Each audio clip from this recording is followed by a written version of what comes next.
라텍스 베개 등 생활용품에서 기준치를 넘는 방사능 물질이 검출돼 시민들의 불안감이 커지고 있지만 정부 차원의 대책이 마련되지 않고 있습니다. 지난 장마 때 내린 큰 비로 상류에서 쓰레기가 떠내려오면서 주요 저수지들이 몸살을 앓고 있습니다. 6.25 전쟁 당시 처형된 형무소 재소자들의 유해가 묻힌 곳이 도로공사로 훼손될 상황에 놓였습니다. 전국 시도교육감 협의 회장으로 선출된 김승환 교육감이 교육개혁을 강력하게 추진하겠다는 뜻을 밝혔습니다. 여러분 안녕하십니까? JTV 8시 뉴스입니다. 침대에 이어서 라텍스 베개 같은 생활용품에서 기준치를 넘는 방사능 물질이 검출돼 불안감이 커지고 있습니다. 환경단체가 생활용품에 대한 방사능 측정을 실시하자 검사 의뢰가 쏟아지고 있습니다. 정부 차원의 실태 조사와 수거, 폐기 대책을 서둘러야 한다는 목소리가 높습니다. 하원호 기자의 보도입니다. 방사능 간이 측정기로 라텍스 베개를 검사해봤습니다. 채 30분도 지나지 않아 방사성 원소인 라돈 수치가 22.6 피코큐리까지 올라갑니다. 기준치 4 피코큐리의 5배가 넘습니다. 환경운동연합이 생활용품에 대한 방사능 측정을 시작한 이후 벌써 100여 건의 검사 의뢰가 들어왔습니다.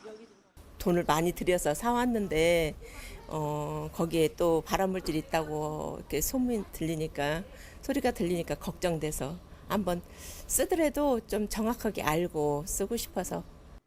하지만 인력과 장비는 턱없이 부족합니다. 전라북도는 방사능 간이 측정기 30대를 구매해 일선 시군에 나눠줄 계획이지만 이제 겨우 예산만 세워둔 상태입니다. 문제는 방사능 물질이 기준치 이상 검출된 침구류 등 생활용품을 어떻게 수거하고 폐기할 것인지 현재로서는 아무런 대책이 없다는 점입니다. 정밀 조사와 대책 마련 등 어느 부처가 키를 쥐어야 할지 기본적인 정부 방침조차 나오지 않았습니다. 이것을 어느 부서에서 해야 될 것인가도 안 나왔어요. 지금 이제 원자력 안전위원회 그쪽에서도 수입 라텍스 관련해서는 그쪽 소관이 아니다고 하니까. 라텍스 제품 대부분이 수입산이라는 점도 문제입니다.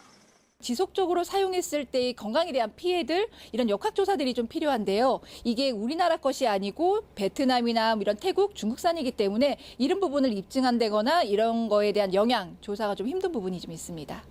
시민들이 불안감을 해소할 수 있도록 정부 차원의 실태조사와 수거, 폐기 대책을 서둘러 마련해야 한다는 목소리가 높습니다. JTB 뉴스 하원호입니다. 전주시가 국가사적으로 승격을 추진하고 있는 전라북도 기념물 동고산성의 성벽이 크게 훼손됐습니다. 문화재 수리업체 작업자들이 공사를 하다 오히려 문화재를 훼손하는 일이 벌어졌습니다. 정원익 기자가 보도합니다. 1100여 년 전 후백제 결혼의 왕성으로 알려진 동고산성. 외성만 1500여 미터에 이르는 전라북도 제44호 기념물로 후백제 기와와 막새 등 다양한 유물들이 출토됐습니다. 원래대로라면 둥근 언덕 모양이 하는 서문 쪽 성벽이 가파르게 깎여나갔습니다. 문화재를 망가뜨린 건 지난 13일 배수로 정비 작업을 하던 문화재 수리업체 직원들. 배수로 공사를 위해 굴착기가 다닐 임시 도로를 내는 과정에서 성벽을 파헤치면서 무너져 내린 겁니다.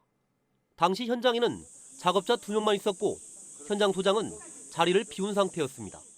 도면상 지시서는 저희 더 안쪽에 그려져 있으니까 그거에 맞춰서 바깥쪽에 훼손되지 않게 가달라고 했는데 저희가 보이는 거와 그려준 게 조금씩 달랐던 부분이. 1100년의 세월을 버텨온 성벽이 하루아침에 훼손된 상황. 막대한 세금을 걷어들여서 이렇게 발굴 조사를 했는데 그 하는 것을 다시 망가뜨려 가지고 또 다시 복원을 할 수 있게. 전주시는 지난 30여 년간 이곳에 9억 6천만 원을 들여 7차례 발굴 조사를 했습니다. 최근에는 국가 사적지로 승격시키기 위해 추진해 왔습니다. 전주시는 즉시 작업을 중지시키고 전문가들과 훼손 상태를 조사해 복원 방안 등을 논의할 예정입니다. JTB 뉴스 정원익입니다. 폭염이 계속되면서 온열 질환자가 늘고 가축 폐사가 속출하고 있습니다. 전라북도에 따르면 지난 11일부터 폭염특보가 이어지면서 지금까지 모두 20명이 열사병과 탈진 등의 증세를 보여 치료를 받았습니다.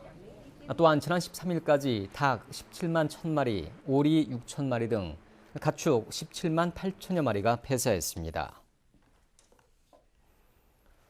불볕더위 속에 에어컨 같은 냉방 수요가 급증하면서 전력 사용량도 크게 늘고 있습니다. 한국전력 전북본부가 집계한 전력 사용량은 지난 9일 239메가와트에서 지난 12일 268메가와트로 계속 증가세를 보이고 있습니다. 전라북도의 하계 전력 사용량의 역대 최고치는 지난 2016년 8월 18일에 313만 메가와트입니다. 한전 전북본부는 다음 달 중순까지 전력 사용량이 급증할 것으로 내다봤지만 지금까지는 전력 부족을 걱정하지 않아도 된다고 밝혔습니다. 한국 전쟁 당시 전주 형무소에서 수용돼 있던 재소자들이 집단으로 처형당한 적이 있습니다. 전주시 산중동에는 이들의 유해가 매장돼 있다고 추정되는데요. 이곳에 도로가 들어설 예정이어서 훼손될 상황에 놓였습니다. 주혜인 기자의 보도입니다. 전주의 한 야산입니다. 한국전쟁 발발 직후인 1950년 7월, 북한 인민군에게 동조할 우려가 있다는 이유로 당시 국군이 전주 형무소 재소자들을 적법 절차를 거치지 않고 처형해 묻은 곳으로 추정됩니다. 삽 가지고 나오라고 해서 갔다 왔대요. 그랬더니 여기를 파라고 해서 파고 있는데 그 사람들이 왔대요. 그리고 들어가라고 해놓고 그 사람들은 총 쏘고 가버리고. 최근 이곳이 전주시 국도대체 우회도로 공사로 훼손될 상황에 놓였습니다. 이곳의 일부가 공사 구간과 겹치기 때문입니다. 지난 2016년 행정자치부의 과거사 관련 업무지원단은 전주형무소 재소자의 매장지로 추정된다며 훼손하지 않길 바란다는 안내문만 설치한 뒤 손을 놓고 있습니다. 진실과 화연회가 지금 현재 구성되지도 않은 상황, 이러한 좀 상황에서는 전주시가 긴급하게 나서가지고 예산을 빠르게 편성하고 즉각적인 유해 발굴 등의 사업에 발벗고 나서는 것이 지방정부의 임무다. 전주뿐만 아니라 임실, 고창 등에는 해방을 전후해 이념간의 대립으로 희생된 민간인들의 매장지가 더 있는 것으로 추정되고 있습니다. 하지만 유해 발굴이나 죽음을 둘러싼 진상조사는 제대로 이뤄지지 못했습니다. 전라북도 곳곳이 다 이런 민간인 학살지가 있는데 실제로 우리들이 그동안에 여기에 대해서 너무 무관심했고 국가도 직무유기를 해왔습니다. 이제는 남북 화해 시대에 이러한 부분들에 대해서 명확히 발굴이 선행돼야 할 것입니다. JTB 뉴스 주혜인입니다. 장마가 지나간 뒤 주요 저수지들이 쓰레기에 몸살을 앓고 있습니다. 상류에서부터 빗물에 떠내려온 쓰레기가 계속 쌓이면서 인근 주민들도 큰 불편을 호소하고 있습니다. 나금동 기자입니다. 페트병이며 스티로폼 같은 각종 쓰레기에 초록색 물이끼까지 가득해 저수지가 마치 육지처럼 보입니다. 농어촌 공사가 배 세척과 굴삭기까지 동원해 닷새째 쓰레기를 건져내고 있지만 좀처럼 끝이 보이지 않습니다. 장마 때 내린 비로 상류에 있던 쓰레기가 물길이 정체되는 이곳으로 몰려든 겁니다. 저 감으로부터 이 저수지 절반까지 꽉 찼어요. 저처럼 써놓은 거 있잖아요, 저거. 그 마대로 한 200개 정도 현재 나왔을 거야, 아마. 무더위에 가라앉은 쓰레기가 썩어가면서 악취도 심각합니다. 장마철이면 어김없이 되풀이되는 일입니다. 그냥 우수가 많이 갖고는 그것이 물이 불어난 게 그림이 싹 떠내려온 거예요. 거창이 쌓였답니다. 이 같은 상황은 물길 주변에 몰래 내다버리는 생활 쓰레기가 한몫을 저수지 인근의 한 마을길에 쓰레기가 넘쳐나고 있습니다. 쓰레기를 무단으로 버리지 말라는 표지판이 무색하게 온갖 생활 쓰레기가 널려 있습니다. 페트병은 물론이고 선풍기와 밥솥에 이르기까지 그 종류도 다양합니다. 상류의 마을과 계곡에서 흘려보낸 생활 쓰레기와 낚시객이나 관광객이 버린 쓰레기가 뒤섞인 것으로 추정됩니다. 양심과 함께 버려진 쓰레기로 저수지가 몸살을 앓고 있습니다. JTB 뉴스 나금동입니다. 부안 김상만 가옥의 민속문화재 지정을 즉시 해제해야 한다는 주장이 나왔습니다. 최훈열 도의원은 도의회 5분 발언에서 대법원이 지난해 인촌 김성수를 친일 반민족 행위자로 판결한 뒤 생가 등 5개 현충시설을 해제했지만 김성수가 어린 시절을 보냈다는 김상만 고택은 아무런 조치를 취하지 않고 있다고 지적했습니다. 최 의원은 지난 10년 동안 김상만 가옥에 모두 16억 원에 가까운 혈세가 투입됐으며 주변 주민들의 재산권이 과도하게 제한되고 있다며 문화재 지정을 해제하는 것이 타당하다고 주장했습니다.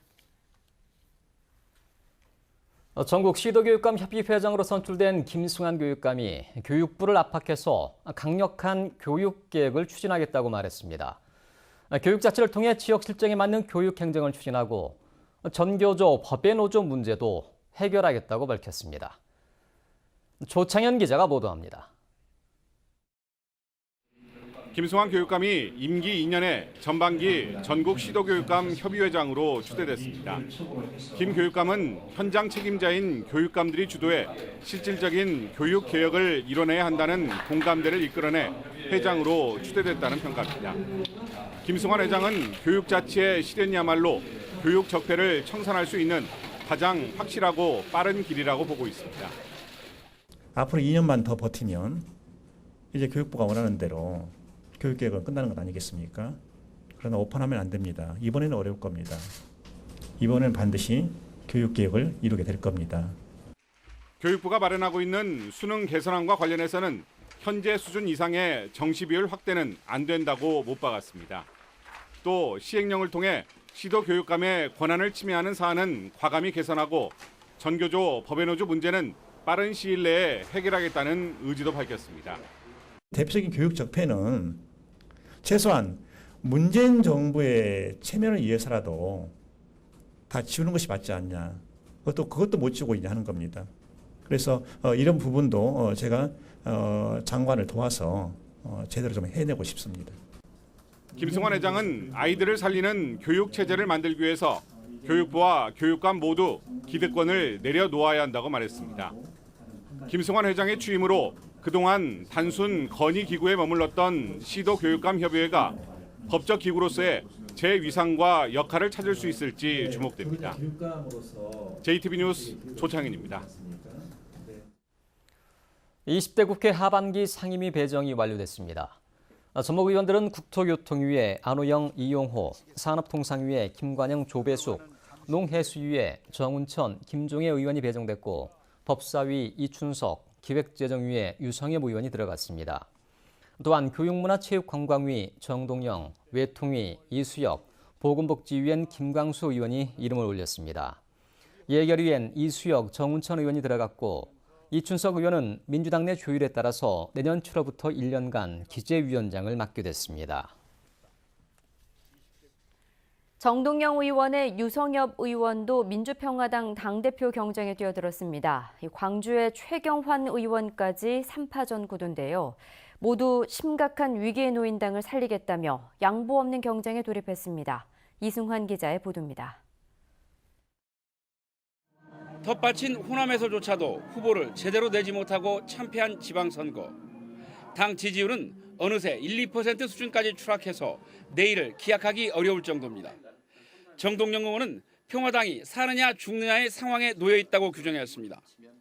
정 의원은 당을 살릴 길은 강한 지도력밖에 없다면서 강한 경험과 돌파력을 가진 자신이 위기를 헤쳐나갈 적임자라고 말했습니다. 미국이 반대하는 속에서 그것을 뚫고 개성공단을 만들어낸 사람입니다. 그리고 5%짜리 열린 우리당을 단기간 안에 30% 지지율을 고공행진을 끌어낸 그런 경험을 갖고 있습니다. 유성엽 의원도 당대표 출마를 공식화하고 당을 강하고 실력 있는 대안정당으로 만들겠다고 밝혔습니다. 유 의원은 당의 모든 정책 역량을 집중해서 국민의 경제 생활에도 평화를 실현할 수 있는 경제정당, 민생정당을 만든다는 구상입니다. 사람들은 간판이 바뀌어야 변화가 시작되었음을 감지합니다. 저 유성엽이 새로운 평화당의 야무진 간판이 되겠습니다. 가장 먼저 나선 최경환 의원까지 더하면 3파전 구도입니다. 평화당 대표는 당원 90%, 국민 10% 여론조사로 결정합니다.